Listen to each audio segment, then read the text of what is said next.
the western sky comes Sky King.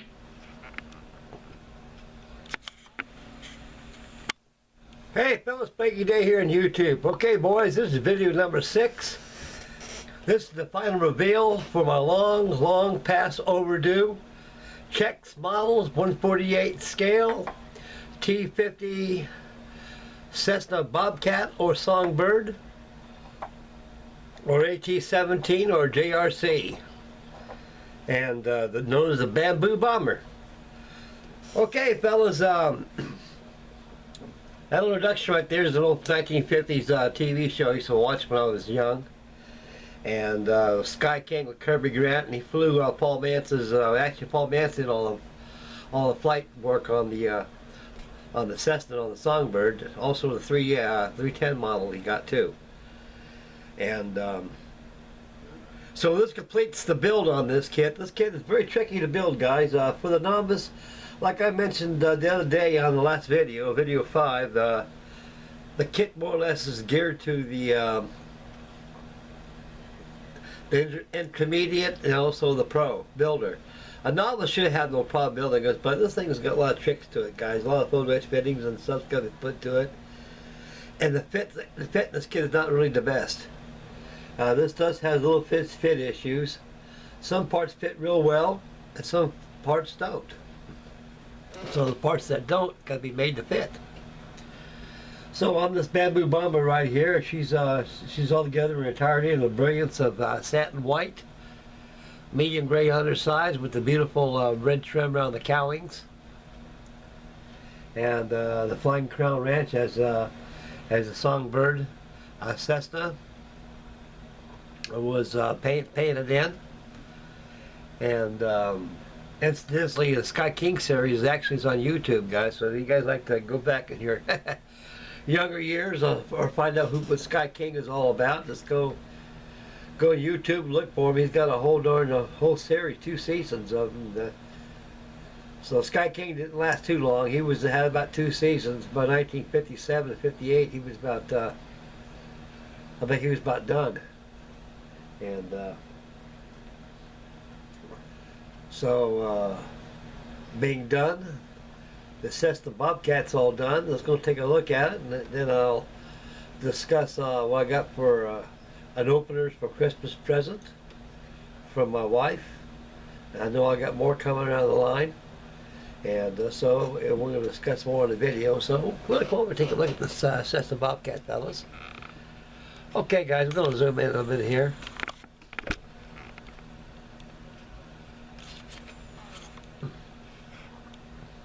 There she is right there, guys, sitting in her state of somebody getting inside. She's on the tarmac, which is this piece of wood base I got at the Hobby Lobby, which is only about $5 or $6. So this is the brilliance of the Cessna T-50 Bobcat, known as the Bamboo Bomber. These are made in World War II to supplement between a single engine trainer and a multi-engine trainer. These aircraft were more or less used as utility aircraft, trainers, and when the war came to an end, a lot of them were up for grabs for the surplus, and a lot of civilian collectors obtained these things. Paul Mance was one of them. And he wanted Cessna Bobcat. It was an in thing back in those days. In the 1950s, they had a lot of beautiful airplanes that were used that they don't make no more. And the Cessna Bobcat is probably one of my favorites, not only because it's Sky King. It's because it's beautiful lines it represents. It has those beautiful looking Jacob engines, and it was actually the first of its type that they offered retractable landing gear. And a lot of people enjoyed flying these. Very comfortable. You can transport 5 or 6 people in this thing very easily with no fuss. The cabin is very spacious inside. So I imagine you get about 3 or 4 people in the back, and plus you got your your pilot, and also your observer or even a passenger. So it makes about 6 people this thing can probably carry.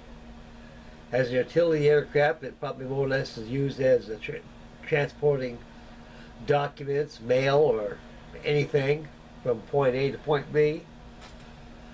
During a design trainer role is used to train bombardiers and pilots. Prepare them to fly bombers. And so after the war, the bomb went to the Beechcraft Super 18, which is the C-45 provider. So this is Sky King's beautiful Songbird, all the way from the Flying Crown Ranch. And its brilliant colors of white really shows on here. And white's a very clean color. It's a color that's you got to very watch and look very carefully, because it'll collect dust real quick during its drying sessions, and also brings out a lot of imperfections too that you don't see that the gray don't. So white's pretty good color for primer colors as well. So this kit, like I said, guys, it's a good kit. It's a limited edition. They don't make too many of these. And the ones that they kits out there that are in production now, they're more or less, you can find them in hobby shops or online or even eBay.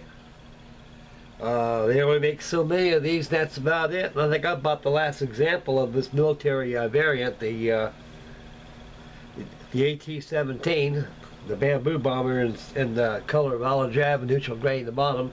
That'll be my next color scheme on this. And the ease of assembling this thing, guys, is really not the best when it comes to assembly. Like I said earlier in the video, some parts fit very, very well, very decent without a fuss, and other parts don't, and they got to be made to fit. And like I said, a novice shouldn't have no problem attacking this kit, but it's more or less geared for the immediate builder and the professional builder as well, because of multimedia parts and it fits. The kit, fitting of the kit itself in general. And so what I'm going to take this Bobcat and stick it in my wife's carry-out. She likes Sky King, so said she watched it, and she was young too at one time, and she always thought the airplane was yellow. I said, nope, it's white, satin white. And I thought they were cream color. Well, anyway, guys, this completes the build, the long overdue build of my Cessna Bobcat. And we turn the video back to yours truly here, finish up the video. I'm going to show you guys something here. Came to me as a surprise, and will come to you to a surprise too. Okay, guys, in the beginning of my Christmas, well, Mama saw went and got me this. And the funny thing about it, I was talking about 1950 jets. I bought that F3H Demon and also that F9F Cougar I got. Well, here's another one, the Killer Deller. This is by Trumpeter in a scale of 132 scale. It makes a very good scale companion to Hasegawa's 132nd scale A4 Skyhawk. This is the last Skyhawk they did, guys. This is the A4M. This is by Trumpeter. And it's 132 scale. It's a pricey kit. It's a $100 model. And this is the last version of this aircraft before it is stricken for the United States Navy. This is back in the 1970s, fellas. And I think this was about its last roundup before she went to the boneyard. And of course she was superseded by the Hornet and the Tomcat and the rest of them. And the aviators, the pilots, always dubbed this aircraft as a scooter. And I remember seeing a lot of times when I was in the Navy, we had squadrons of these. Very beautiful jets. They're the hot rod jet of the Navy. Very beautiful kit. I don't know when I'll start on this bad boy, but it'll be during this the winter months coming up right now. And we already got our first snowfall yesterday, guys, so we got a couple inches of snow here and there, and supposed to get an Arctic front. We know it's Alberta Clipper. That'd be racing through Ohio land. It's going to put us in a very, very deep, deep freeze. Cold, cold, cold. And I got nothing to hear but build models and try to make it the job out and have any problems. Okay, guys, the Bobcat's done right here. Next, I'm going to go ahead and finish this one up. I made a series video on this aircraft here. The ICM and Revell made one too. Actually, they shared the same molds. So this kit, get the Revell kit, you put them next to each other. Who's who? So I got some of this pretty well built, already closed up the fuselage and everything, and so I'll be at the stage of putting it together and do some sanding here and there, and I've been thinking about toying with a paint schedule. And instead of making this thing a military job, I might make this thing a civilian. And so I got to do some research online so that I can find out some good pictures, reference pictures of the civilian Beechcraft Super 18. I know I've seen a couple out there that are yellow and brown at one time, and that's a lot of trim work there, but it can be done. And so that's what masking tape is for. Okay, guys, so I'll be getting hot on this, and I'll probably have a video of this tomorrow of the update, along with the last time I made a video of this. I don't know if it's video 2 or 3 or 1, so I think it's maybe video 3 for this. So stay tuned tomorrow for a video on the C-45 Provider, because I'm going to get hot on this right this video. And put a dent on this bad boy. Get some of these builds done, guys, so I won't have all these model cylinders laying around and get broken. And when I finish up the C-45 Provider, I think I'll go over there and finish up that PB2i Coronado and an A4 and an F4 Phantom and this Airfix shackling, and everything's done in the airplanes. And now I'll go back on the Ward. So I'll have a video of that of the Ward this Saturday. So I'll probably be getting hot on the Ward probably this evening. So I'm going to fart around with this 45 Provider and get prepared for the video for tomorrow. Okay, guys, this is Frankie Day signing off. May God bless, happy modeling, and make Mama happy. And I want you guys to have a very beautiful Christmas and have plenty of plastic of your Christmas wish fulfilled, stockings full of glue, and you guys got it made about the shade. So this is Johnny on the spot getting off here right now. Frankie Day signing off, and I love you guys. And we'll catch you guys tomorrow for video 3, 4, whatever, on the 45 Provider. So stay tuned for that, guys. Thanks, boys. Catch you guys in the next video. Bye, man.